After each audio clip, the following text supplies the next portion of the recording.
النبی اولا بالمؤمنین من انفسہم، فرمایا نبی مومنوں کی جانوں سے زیادہ قریب ہے۔ توجہ آپ نے رکھنی ہے، نبی مومنوں کی جانوں سے زیادہ قریب ہے۔ نبی بے شک نبی مومنوں کی جانوں سے زیادہ قریب ہے۔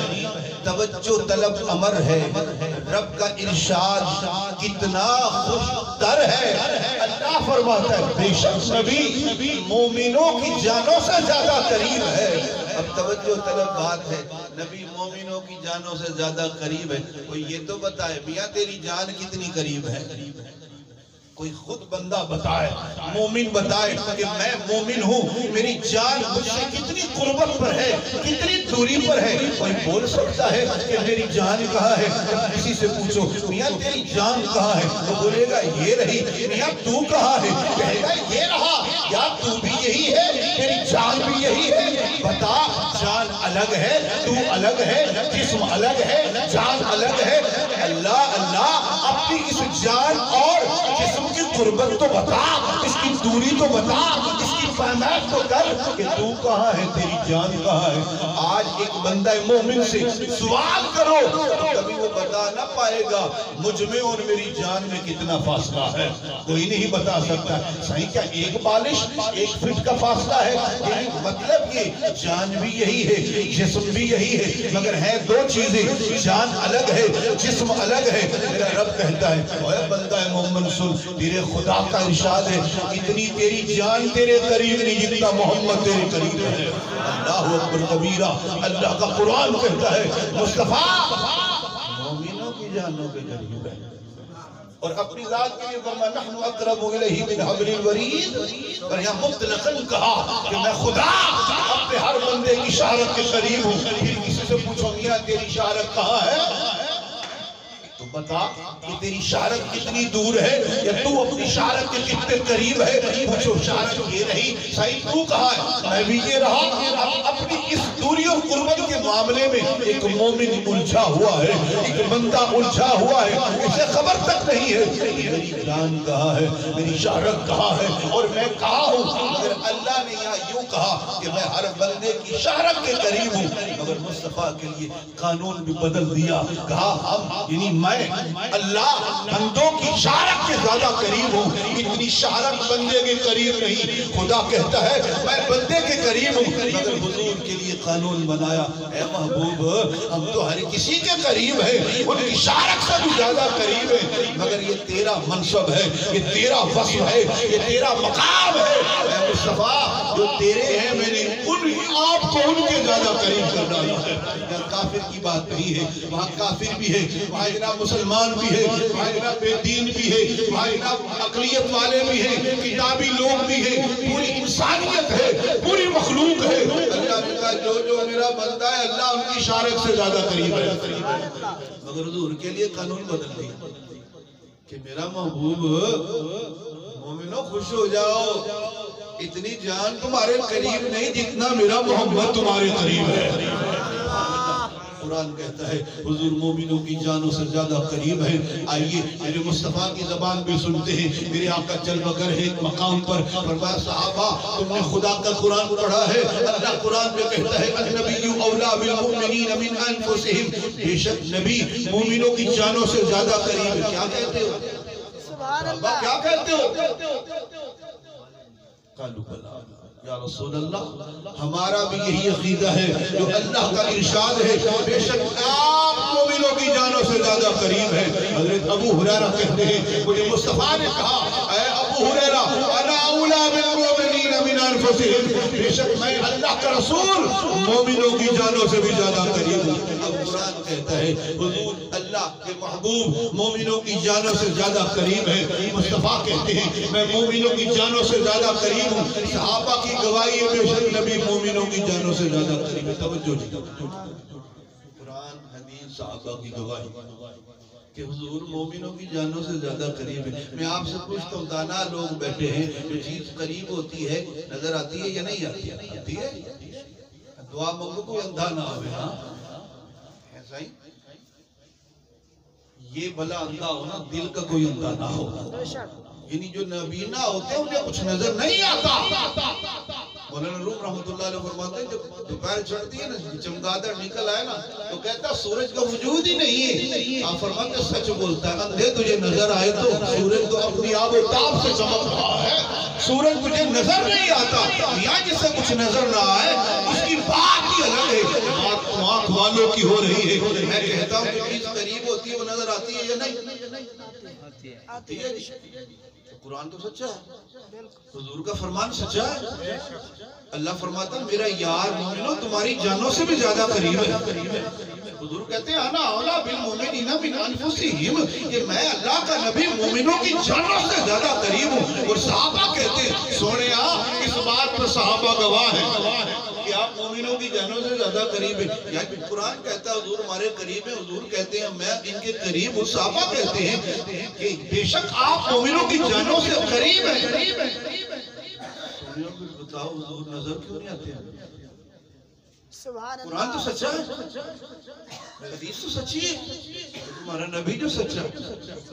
حدیث سچی ہے، قرآن سچا ہے، فرمان یار سچا ہے، صحابہ کا اقرار سچا ہے. جب اتنی سچی باتیں تو یار حضور تو نظر آنے چاہیے نا. علامہ جلال الدین سیوطی رحمت اللہ تعالیٰ لکھتے ہیں لوگوں بات سچی ہے، قرآن سچا ہے، ایمان سچا ہے، فرمان سچا ہے، یہ سچی باتیں ہیں. جو رسول سچا ہے، مگر بات اس میں کچھ یوں ہے کہ بات چیزیں ایسی ہوتی ہیں جو ہوتی ہیں مگر نظر نہیں آتی. جیسے فرشتوں کا وجود ہے، ان کا وجود ہے مگر وہ نظر نہیں آتے. ہوا کا وجود ہے مگر وہ نظر نہیں آتا. اللہ نے اپنے یار کو ہماری نگاہوں سے ایسے چھپا کے رکھا ہے جیسے فرشتے ہیں. اور جب کسی بھی کرم ہو جاتا ہے نا حضور اس کو نظر بھی آتے ہیں. نعرہ تکبیر، نعرہ رسالت، نعرہ خلافت، نعرہ حیدری، شان مصطفیٰ. کس کو نظر آتے ہیں؟ علامہ جلال الدین سیوطی لکھتے ہیں میاں اسے نظر آتے ہیں جس نے تقوی کی جناب آگ میں خود کو جلا کر پکا کر ڈالا. وہ جب دنیا میں آتے ہیں حضور کی محبت سے خود کو گال دیتے ہیں. ایسے لوگ جب بھی آنکھ اٹھاتے ہیں جلوہ یار میں خود کو پاتے ہیں. کیونکہ دنیا بتاتی ہے، علامہ جلال الدین سیوطی خود کہتے ہیں 72 مرتبہ تو ہو چکے ہیں کہ میں نے جاگتے ہو مصطفیٰ کا دیدار کیا. آپ سے پوچھا گیا حضور آپ کیا کہتے ہیں؟ فرمایا ہاں جب کبھی علماء میں بحث ہو جاتی ہے اس حدیث کی صحت کیا ہے، یہ حدیث درست ہے یا نہیں ہے، میں ڈائریکٹ محمد عربی سے پوچھ لیتا ہوں. ایک عالم فرماتے یہ تو وہ بات ہے انہوں نے ظاہر کر ڈالی کہ 72 مرتبہ دیکھا ہے، نہ جانے بعد میں کتنی مرتبہ دیکھا.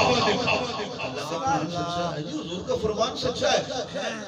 میں نے جو گفتگو سمجھانی ہے نا جی، قرآن سچا ہے، حدیث سچی ہے اور بزرگوں کے یہ مکاشفات سچے ہیں. یار ہمیں نظر کیوں نہیں آتے؟ ہمیں نظر کیوں نہیں آتے؟ وہ قرآن سچا ہے، فرمان سچا ہے. اور کوئی تو یوں کہتا ہے کہ اللہ کی قسم حضرت عباس مرسی کہا کرتے تھے لوگوں خدا کی قسم 40 سال ہو چکے ہیں کہ مجھے لمحہ پر محمد عربی نگاہوں سے اوجھل نہیں ہوتے.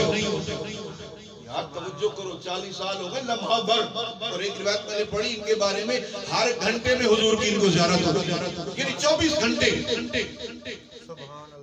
خوب کہا نا الیوم بصر حدید وے ہر وقت یار تدید وے. کمال کر ڈالا. کیا فرماتے ہر گھنٹے میں محمد عربی کا دیدار ہوتا تھا. اور فرمایا 40 سال ہو چکے کوئی ایسا لمحہ زندگی کا نہیں ہے کہ مجھے مصطفیٰ نظر نہ آئے ہو. ایسا ہو جائے کسی لمحے میں حضور نظر نہ آئے، فرمایا اس لمحے میں خود کو میں مومن تصور ہی نہیں کرتا. اللہ اکبر کبیرہ. چشتیوں کا بادشاہ قبلہ عالم نور محمد مہاروی رحمت اللہ تعالی علیہ فرمایا لوگوں مجھ سے پوچھو روزانہ فجر کی نماز پڑھ کر میں مصلی پر بیٹھتا ہوں، خدا کی قسم مجھے روز جاگتے ہوئے محمد کا دیدار ہوتا. کمال ہو گیا. کمال تو ہونا ہی تھا جب خدا کہہ رہا میرا یار تمہارے قریب ہے، مصطفیٰ کہہ رہے ہیں میں مومنوں کی جانوں سے زیادہ قریب ہوں. اتنے بڑے مومن نور محمد مہاروی کیا فرماتے ہیں کہ لوگوں فجر کی نماز پڑھ کے مصلی پہ بیٹھتے ہوئے مجھے ہر روز مصطفیٰ کا دیدار ہوگا. کوئی یوں کہتا ہے کوئی یوں کہتا ہے اور میرے خواجہ فرید رحمت اللہ علیہ آپ تو یوں کہہ گئے میاں خلقت کو چیندی گول ہے ہر دم فرید گول ہے سوگند فقر پیر فقر دین آزاد جنون العاشقین وہ لوگوں جس مصطفیٰ کو تلاشتے ہو ہر وقت مٹھن کی گلی کیا بات ہے سبحان ہر اللہ وقت فرید کے پاس ہے خلقت کو چیندی گول ہے ہر دم فرید گول ہے دنیا جس کو تم تلاشتے ہو اور ادھر ادھر مت جاؤ کوٹ مٹھن چلے آؤ وہ مصطفیٰ تو ہر وقت فرید کے پاس ہے کیا بات ہے سوال کر ڈالا کہ وہ قرآن کے قاری تھے وہ قرآن کے عامل تھے حدیث کے عامل تھے مصطفیٰ کی سیرت کے عامل تھے جب خدا کا قرآن کہتا ہے تو میرا یار تو تمہارے قریب ہے حضور تو ہمارے پاس ہے یار نظر کیوں نہیں میرا بس یہی سوال بار بار رہے گا ہم نے جواب ڈھونڈنا ہے حضور ہمیں نظر کیوں نہیں آتی کس لیے نظر نہیں آتی آخر وہ کون سی وجہ ہے کہ یار نے ہمیں جلوہ دکھانا ہی چھوڑ دی حضور ہمیں نظر ہی نہیں آتے حضور جلوہ ہی نہیں دکھاتے وہ کیا عالم تھا کہ لوگ دیدار کی جب تمنا کرتے تھے ان کو دیدار ہو جاتا جب بھی تمنا کرتے تھے ان پر کرم کے دروازے کھل جاتے تھے علامہ جلال الدین سیوطی رحمۃ اللہ علیہ تنویر الحلق میں لکھتے ہیں فرمایا حضرت عبداللہ ابن عباس رضی اللہ تعالیٰ عنہ حضور کا ہوگا وصال یاد رکھیں قیامت تک میرے رسول کے دیدار کے دروازے کھلے ہوئے گناہگار اور نیکوکار کی کوئی تخصیص نہیں ہے جس پہ سائیں کا کرم ہو جائے انہیں جلوہ دکھا دیتے بس تھوڑا سا نم ہو اپنے آپ کو محبوب کی محبت میں تھوڑا زیر تو کرنا سائیں خود کو گرا اس کی دہلیز پر ان کی چوکھٹ پہ خود کو گرا خدا کی قسم میرے رسول کا کرم بھی ایسا ہے کوئی بھی تیرے یار پہ آ جائے سائیں وہ اگر رنگ کالا بھی ہو میرا محبوب اسے کائنات کا تاجدار بنا یہ حضور کے در کا اصول ہے وہاں پر کوئی تخصیص نہیں ہے عربی عجمی کا انداز نہیں ہے عالم فاضل جاہل کی بات نہیں ہے جو بھی مصطفیٰ کے دروازے پہ آتا ہے میرا یار اسے کائنات کا تاجدار کر دیتا ہے یہی وجہ تھی حضرت عبداللہ ابن عباس کہتے ہیں حضور کا پردہ ہو گیا بڑا دل چاہتا تھا یا اللہ کبھی حضور کا دیدار ہی کرا دے آپ فرماتے ایک رات میں سویا نا حضور کی مجھے زیارت ہو سبحان اللہ اور حدیث باقی کہ جس نے رسول اللہ صلی اللہ علیہ وسلم فرماتے ہیں مجھے خواب میں دیکھا نا ان قریب وہ جاگتے ہوئے بھی دیکھے یار کریں نا جتن خواب میں ہی دیکھ لیں خواب میں حضور کو دیکھ لیں جب حضور کو خواب میں دیکھ لیں کہ حدیث تو سچی ہے نا حضور فرماتے ہیں جس نے خواب میں مجھے دیکھا وہ ان قریب جاگتے ہوئے مجھ مصطفیٰ کا دیدار اب آپ نے دیکھا خواب حضرت عبداللہ ابن عباس رو رہے ہیں اور رونے کا انداز یہ ہے علامہ جلال الدین سیوطی کہتے ہیں کہ حضرت ام المومنین میمونہ رضی اللہ تعالیٰ عنہ کے پاس ہے امی میں نے رات میں حضور کو خواب میں دیکھا اور میں ابن عباس بھی روتے کیوں امی جان وہ دراصل بات یہ فرما گئے جس نے خواب میں دیکھا وہ جاگتے ہوئے دیکھے گا اب روتا ہوں اس بات پر کہ وہ کب آئے گی وہ شب یا وہ کب آئے گی جب وہ لمحہ جب جاگتے ہوئے میں رخ یار کا دیدار کروں اب روتا ہوں کہیں گن بٹھا مر نہ جاؤں اللہ اللہ وہ ماں ہی کیا جو بچوں کا درد نہ جانے آپ پلٹ کر اپنے حجرہ نور میں گئی اور وہ آئینہ اٹھا کے لائیں جس میں محبوب زلفوں کو سوارا کرتے تھے اللہ اکبر کبیرہ حضرت ابن عباس کہتے ہیں لوگوں مجھے ام المومنین نے وہ آئینہ دیا میں نے آئینہ جب دیکھا مسلمانوں جب آپ اور میں آئینے میں اپنا چہرہ تکتے ہیں تو ہمیں اپنا ہی چہرہ نظر آتا ہے کبھی کسی نے ایسا نہ دیکھا ہوگا جب آئینہ سامنے لائے اور اس میں جناب امی جان کی تصویر ہو یا بابا جان کی تصویر ہو یا کسی دوست یار کی تصویر ہو کبھی ایسا ہوا نہیں آئینہ جھوٹ نہیں بولتا سچ دکھاتا ہے. مگر ام المؤمنین حضرت میمونہ وہ آئینہ لائی جو میرے محبوب کا آئینہ تھا، جس میں حضور اپنا امامہ درست فرماتے تھے، کبھی اپنی زلفوں پہ زلفہ کیا کرتے تھے. اللہ اللہ جلال الدین سیوطی کہتے ہیں، خدا کی قسم ابن عباس کہتے ہیں، میں نے وہ آئینہ لیا، اس آئینے میں جب خود کو دیکھنے لگا مجھے اپنی صورت نظر نہ آئی، مجھے اس آئینے میں محمد کا دیدار ہو گیا. اس آئینے نے بھی دنیا کو بتایا جس نے ایک بار محبوب دیکھا ہو پھر اس نقشے کو بھلا نہیں سکتا. یعنی حدیث بتا گئی پہلے خواب میں تو دیکھ، پہلے خواب میں تو دیکھ. ہمیں نظر کیوں نہیں آتے؟ ہمیں خواب میں حضور نظر کیوں نہیں آتے؟ پتہ کیا ہے؟ اپنی آنکھیں میں اپنا دل گندا ہو گیا، اپنی طبیعت اپنی وہ جناب انداز نہیں ہے جیسا فرید کا انداز تھا، جیسے جناب والا جلال الدین کا تھا، کچھ کے بزرگوں کا تھا، بابا فرید کا تھا، اعلیٰ حضرت کا مزاج تھا، جو مہر علی کا مزاج تھا. اللہ اللہ جو مزاج جو حضرت داتا گنج بخش کا تھا، جو انداز لوگوں کا تھا، اپنا وہ نہیں.